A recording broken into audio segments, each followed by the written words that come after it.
Austerity campaigns का चर्चा काफ़ी दिनों से है। जब भी कोई नई हुकूमत आती है तो वो यही कहती है कि हम अखराजात कम करेंगे और तरक्याती फ़ंड्स बढ़ाएंगे, लेकिन इस बार इसको हम अमली जामा पहनते हुए देख रहे हैं और हुकूमत ने जो गैर फ़ाल महकमे हैं बहुत सारे उनको बंद करने का फ़ैसला किया है, कुछ को ज़म करने का फ़ैसला किया है, गैर ज़रूरी आसामियाँ ख़त्म की जा रही हैं। 3 माह पहले नवंबर अक्टूबर में वफाकी हुकूमत ने राइट साइजिंग इक़दाम के तहत कौमी इदारा बराए बहबूद आबादी को बंद करने का फ़ैसला कर लिया था और अब खबर यह है 7% खाली रेगुलर अहदों को ख़त्म करने या उन्हें ख़त्म अहदे करार देने का फ़ैसला हुआ है।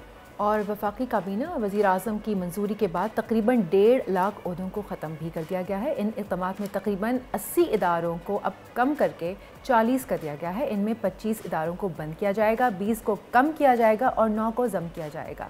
और राइट साइजिंग का अमल 30 जून 2025 तक मुकम्मल कर लिया जाएगा। इसी पे बात कर लेंगे माहिर मईशत खाकान नजीब साहब हमारे साथ मौजूद हैं। डॉक्टर साहब अस्सलाम वालेकुम, very good morning and thank you so much for your time. ये काफ़ी अरसे से ये चीज़ अब चल रही थी और अब हम देख रहे हैं कि लेवल बाय लेवल ये चीज़ की जा रही है। कितना फ़ायदेमंद साबित होगा ये हमारी मईशत के लिए? तो पाकिस्तान का जो एक्सपेंडिचर रिफॉर्म है, यानी कि जो पैसे हम टैक्स की मद में कलेक्ट करते हैं उनको कैसे खर्च करते हैं, ये एक इतना इम्पॉर्टेंट जुज़ है टू मूव फॉरवर्ड, ताकि जो हमारा मालियाती खसारा है, जो कमाते हैं और जो खर्च करते हैं, उसको कम किया जाए। क्वालिटी ऑफ एक्सपेंडिचर, यानी कि हर 1 रुपया जो पाकिस्तान में ख़र्च होता है, चाहे वो जारी यानी कि करंट अखराजात में हो या डेवलपमेंट अखराजात में हो, उसका जो रिटर्न है वो हमें ऐसा हो कि हम कह सकें कि हमने we have smartly invested that money. और तीसरी उसकी ये जुज़ है कि जो क्वालिटी ऑफ सर्विस लोगों तक पहुँचे, वो पैसे खर्च करके वो काबिल दीद हो। अगर इन तीनों चीज़ों पर देखें तो हम बहुत कमज़ोर हैं। पाकिस्तान की इस वक्त 43 मिनिस्ट्रीज़ थी। कैड जो कि कैपिटल एडमिनिस्ट्रेटिव अथॉरिटी है जो डेवलपमेंट करती है, वो तो एक तरह से मिनिस्ट्री थी ही नहीं, तो अभी उसको ख़त्म कर दिया गया। तो 42 मिनिस्ट्रीज़ हैं, इनमें से 17 सब्जेक्ट ऐसे हैं, बड़ी क्लैरिटी रखिए, जो 18वीं तरमीम और NFC को अगर इकट्ठा पढ़ेंगे तो वो नीचे जाने चाहिए। उनका ख़र्चा, एक रिपोर्ट, रिसर्च रिपोर्ट ये कहती है सालाना 500 अरब है जो वफाक पे आता है। सो उसमें से कोशिश की जा रही है, कहा जा रहा है कि पहली 2-3 वेव्स में देखा गया है, और ये जो 400 मैंने आपको बताया, यानी कि 43 मिनिस्ट्रीज़ थी, उनके नीचे 400 झैली अदारे थे, कि उनमें से जो 40 हैं अभी ना उनके नाम आए हैं सामने, ना उनकी डिटेल्स आई हैं सामने। उनमें से कुछ को बंद किया जाएगा, कुछ को ज़म किया जाएगा, कुछ को प्राइवेटाइज किया जाएगा। अब ये अमल, ये कहना आसान है, पर to carry it through, let's see how that works. फिर उनके जो मुलाजमीन हैं, मैं समझता हूँ कि उनका जो बोझ है ना वो सबसे ज़्यादा होगा, बिकॉज और तो वो कोई ऐसा एक्सपेंडिचर कर नहीं रहे होंगे। तो उनका क्या करना है, क्या उनको लेकर जाना है प्रोविंशियल गवर्नमेंट में, क्या उनको सेवरेंस देनी है, क्या उनको घर भेजना है, गोल्डन हैंडशेक देना है, क्या उनको और जगह एडजस्ट करना है। सो ये सारी चीज़ें जो हैं ये बहुत इंपॉर्टेंट होंगी। सो पहली तो ये बात है, ये एक जुज़ है पूरे इस चीज़ का। फिर SOEs का बोझ इससे अलहदा है, यानी कि स्टेट ओन्ड एंटरप्राइजेस का। याद रखिए 170 के करीब कमर्शियल एंटिटीज़ हैं जो सरकार चलाती है, उसको क्या करना है। फिर तीसरी बात, इनकम सपोर्ट प्रोग्राम 600-650-700 अरब इस साल होगा, इसको भी डिवॉल्व करना है, बिकॉज ये भी प्रोविंशियल सब्जेक्ट है। इसके अलावा आपके पास टारगेटिंग ऑफ सब्सिडीज़, यानी कि पावर सब्सिडीज़ को निकालना है ये टैरिफ से। अब मैं आपको इतनी चीज़ें गिनवा सकता हूँ, इतने काम होने वाले हैं। अभी तो हमने जैसे कहेंगे ना, बिल्कुल टेस्ट किया है सरफेस को, और उसमें भी 40 इदारों के नाम आने दें। 1.5 लाख असामियाँ बजटेड हैं, सो मेरा ख्याल है उसका नंबर तो बहुत आसान है देना, वो दे देना चाहिए कि क्या नंबर था जो 1.5 लाख असामियों का हमने रखा हुआ था। ऑब्वियसली इस सब में एक जो IMF की अम्ब्रेला है, उसकी एक बहुत बड़ी वजह है, क्योंकि ये बातें तो हम 10 साल से कर रहे हैं। मतलब मेरा ख्याल है मेरा कोई इंटरव्यू नहीं गया होगा जिसमें मैंने ये ना कहा हो कि expenditure reform is the most crucial reform in repairing Pakistan budget. Because जब हम सूबों को पैसे दे देते हैं तो मुश्किल से इतने पैसे बचते हैं कि हम डेट सर्विसिंग दे सकें। Everything else, planning and development, subsidies, running of the civil government, ये सब कुछ बोरोड मनी पे। इस वक्त 850+ अरब रुपया यानी कि 850 अरब रुपया प्लस जो है वो जारी अखराजात पे खर्च होता है। अगर आपको इसमें कमी दिखाई दे अगले साल तो सोचिएगा कि हमने डीप और जिसे कहेंगे ब्रॉड जो रिफॉर्म है वो अंडरटेक कर लिया है। अगर ना दिखाई दे तो इसका मतलब है कि जो एक्सटेंट ज़रूरी है वो नहीं किया। एस्पिरेशनली ये बात बिल्कुल दुरुस्त है, इसमें तो कोई दो आरा नहीं हो सकती, पर अगर आपने PIA को नहीं बेचा तो 1 साल का नुकसान और होगा। अगर आपने डिस्कोस को नहीं बेचा तो 1 साल 600 अरब का नुकसान और होगा। इसकी सिविरिटी समझें, इसकी जैसे कहेंगे नीड समझें, और सबसे बढ़ के जो लोगों की दहलीज पर उनकी सर्विस है उसको बेहतर करना तभी मुमकिन हो सकता है कि डिवॉल्व करें प्रोविंशियल लेवल पे और फिर डिस्ट्रिक्ट लेवल पे।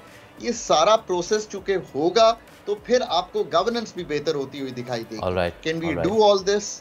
I mean that's a big that's the question. और डॉक्टर साहब इसमें एक चीज़ और ये भी है कि since the name haven't been surfaced yet, लेकिन जो नवंबर अक्टूबर की एक रिपोर्ट सामने आई थी उसमें मेरे ख्याल से मिनिस्ट्री ऑफ सैफरॉन थी and then ministry of I don't know Kashmir affairs था जिसको गिलगित बल्तिस्तान में ज़म करना था। इस तरह की चीज़ें हैं।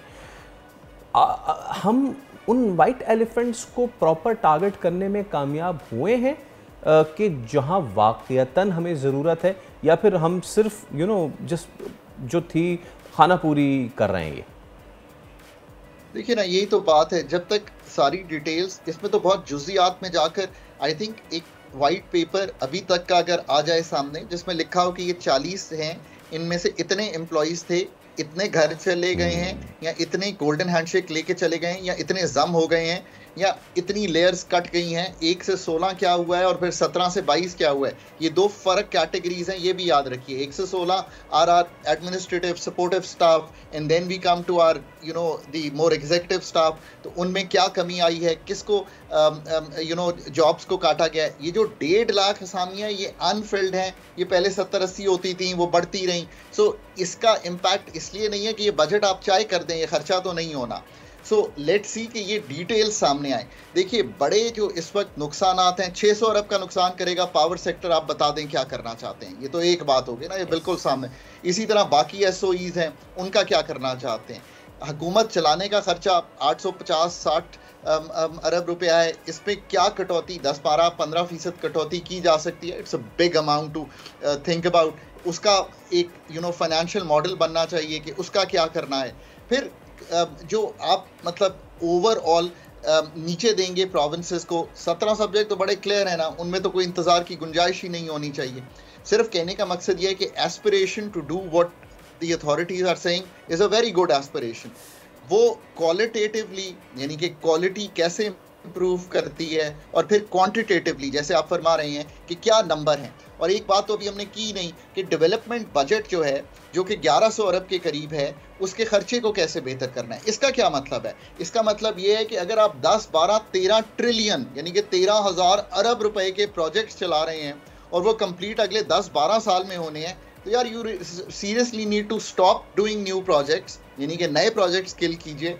जो अगले 3 से 5 साल में कंप्लीट होने हैं उस पर मैक्सिमम रकम लगाइए। इसको कहते हैं ना रिटर्न ऑन इन्वेस्टमेंट और द रिटर्न ऑन इक्विटी। आपका तभी आएगा ना कि सड़क बनेगी। अब 60% काम हो गया है, पैसे नहीं है, रोकी हुई है, आप उस पर 40% लगाइए, उसको कंप्लीट कीजिए, उससे टोल लीजिए और farm to market road complete कीजिए। मैं एक मिसाल दे रहा हूँ। सो उस पूरे का क्या होना है यार। देखिए बात यह है कि Pakistan can be in a very very good place. I have always been very positive, but अगर हम वो ह्यूमन रिसोर्स नहीं लाएंगे जो ये इन कामों को इतनी क्लैरिटी से समझती हो, क्वांटिटेटिवली समझती हो, क्वालिटेटिवली समझती हो, और वो काम कर सके। हर चीज़ को पॉलिटिकल प्रॉब्लम बनाना एक तरफ का रुख है, हर चीज़ को प्रोफेशनल प्रॉब्लम बनाना दूसरी चीज़ का रुख है। मैं हमेशा समझता हूँ कि अगर अच्छे प्रोफेशनल सॉल्यूशंस आएंगे, मैं इसकी कई मिसालें पाकिस्तान में देता हूँ। जिस सेक्टर को खोला है, जिस सेक्टर में आप बैठे हैं, अगर PTV के अलावा बोल को लाइसेंस ना दिया होता तो आज आपकी नौकरी ना होती। यही तरीका है पाकिस्तान को आगे बढ़ाने का। बट क्वालिटी ऑफ इंटरवेंशन बहुत मैटर करेगी। जो अथॉरिटीज़ ने अब तक कहा है, उन्होंने एस्पिरेशन दिखाई है। जब तक जुजियात में जाके detail with numbers, modelling frameworks क्या होना है नहीं सामने आती। एक मिसाल दूं आपको, अभी हम कह रहे थे यूटिलिटी स्टोर्स कॉर्पोरेशन जो है उसको बंद करने जा रहे हैं। उसमें 10-11 हज़ार शायद एम्प्लॉयज़ हैं, 6,000 यूटिलिटी स्टोर्स हैं, ज़रा सा शोर पड़ा and we went back on it. अब आज के दौर में कोई जो दुनिया की मतलब स्मार्ट हुकूमत है वो यूटिलिटी स्टोर चला रही होगी, मतलब ज़रा सोचें तो ना कि दौर कौन सा आ गया है। अब चूंकि आप 11,000 को अपना पाथ नहीं दे सके, define your path so clearly, communicate it so well to the people of Pakistan that they understand कि this is a good story to write। 70 channel आएंगे तो 300 नौकरियां कॉम्पेयर्स की निकलेंगी, कई कैमरामैन की निकलेंगी, सरकार में and then there will be competition as well, na? There will be competition as well, and perfect competition gives perfect results. Now my last question to you sir is ये 150 खाली असामियाँ, इस पे मैं चाहता हूँ कि कुछ क्लैरिटी आवाम की करते जाएं। ये 150 खाली असामियाँ कितने अरसे में बनी होंगी और ये है क्या, मतलब कि इन पे कोई क्यों नहीं आया, प्लस ये कि ये हमारी समझने के लिए तो खाली असामियाँ थी, कोई इन पे आया नहीं, तो जब कोई आया नहीं, बैठा नहीं, उसने ग़ालिबन सैलरी ड्रॉ नहीं की या उसके एक्सपेंसेस नहीं थे, तो वो बोझ कैसे बना, इस पे ज़रा क्लियर कीजिए। So, ये इस तरह बनती हैं, ये 1.5 लाख असामियाँ हैं। मुझे याद है जब लास्ट मैंने कपल ऑफ ईयर्स पहले नंबर देखा था तो 77,000 था। ये इस तरह बनती हैं कि हर जगह नई नई अदारे बनते रहते हैं, हर जगह नई नई डिविजन्स बनते रहते हैं, फिर जो डिविजन्स हैं वो अपनी एक्सपेंशन करते रहते हैं। झैली अदारों में बहुत सी एक्सपेंशन होती है, लेट्स से कैपिटल जो डेवलपमेंट अथॉरिटी है वहाँ पे एक्सपेंशन होगी, बहुत जगह एक्सपेंशन होती रहती है।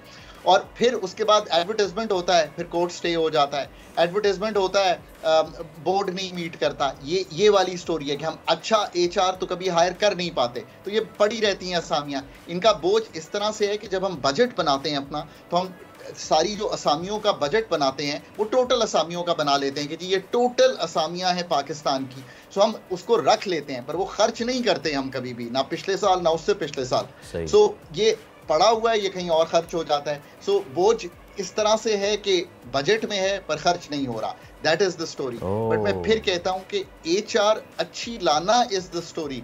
पॉलिसी मेकिंग अगर पावर मिनिस्ट्री में ठीक होती तो ना 94 की पॉलिसी, ना 2002 की पॉलिसी, ना ही 2015 की पॉलिसी में 17% डॉलर पे रिटर्न दिया जाता और हम यहाँ खड़े होते कि बिजली का यूनिट जो है वो इतना महंगा है कि अनअफोर्डेबल हो गया है और बिकता नहीं है। So think through this very carefully. I think reorganization of the government is extremely important, but the depth and the breadth of the surgery required really requires very good thought process. And let's see कि हम इसको कितना जल्दी कर सकते हैं। Thank you so much doctor Khaqan Najib साहब, हमारे साथ आप मौजूद थे। सब्सक्राइब करें और बेल दबाएं ताकि कोई खबर रह न जाए।